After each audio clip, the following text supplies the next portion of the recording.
ಚಾಲಕನ ನಿಯಂತ್ರಣ ತಪ್ಪಿ ಫಾರ್ಚುನರ್ ಕಾರು ಡಿವೈಡರ್ ದಾಟಿ ವಿರುದ್ಧ ದಿಕ್ಕಿನ ರಸ್ತೆಯ ಚರಂಡಿಗೆ ಡಿಕ್ಕಿ ಹೊಡೆದು ಪಲ್ಟಿಯಾಗಿ ಬಿದ್ದ ಘಟನೆ ಸೋಮವಾರ ಮಧ್ಯಾಹ್ನ ರಾಷ್ಟ್ರೀಯ ಹೆದ್ದಾರಿ 66ರ ಕುಂದಾಪುರ ತಾಲೂಕಿನ ಕಣ್ಣುಗೆರೆ ನವಶಕ್ತಿ ಕಲ್ಯಾಣ ಮಂಟಪದ ಎದುರು ಸಂಭವಿಸಿದೆ. ಪರಿಣಾಮ ಕಾರಿನಲ್ಲಿ ಪ್ರಯಾಣಿಸುತ್ತಿದ್ದ 6 ಮಂದಿ ವಿದ್ಯಾರ್ಥಿಗಳು ಗಂಭೀರವಾಗಿ ಗಾಯಗೊಂಡಿದ್ದಾರೆ.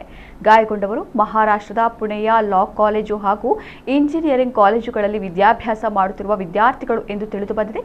ಒಟ್ಟು 12 ಮಂದಿ ವಿದ್ಯಾರ್ಥಿಗಳು ಜನವರಿ 31ರಂದು 2 ಕಾರುಗಳಲ್ಲಿ ದೇಶ ಸುತ್ತುವ ಪ್ರವಾಸಕ್ಕೆ ಹೊರಟಿದ್ದರು. ತಿರುಪತಿ ದೇವಸ್ಥಾನಕ್ಕೆ ಭೇಟಿ ನೀಡಿ ಪುಣೆಗೆ ವಾಪಸ್ಸಾಗುತ್ತಿದ್ದ ವೇಳೆ ಈ ದುರ್ಘಟನೆ ನಡೆದಿದೆ. ಗಾಯಾಳುಗಳನ್ನು ಕಾರಿನಿಂದ ಹೊರತೆಗೆದು ತಕ್ಷಣ ಸಮೀಪದ ಆಸ್ಪತ್ರೆಗೆ ದಾಖಲಿಸಿ ಚಿಕಿತ್ಸೆ ಒದಗಿಸಿದ್ದಾರೆ. ಇನ್ನು ಘಟನಾ ಸ್ಥಳಕ್ಕೆ ಕೋಟಾ ಪೊಲೀಸರು ಭೇಟಿ ನೀಡಿ ತನಿಖೆ ಆರಂಭಿಸಿದ್ದಾರೆ.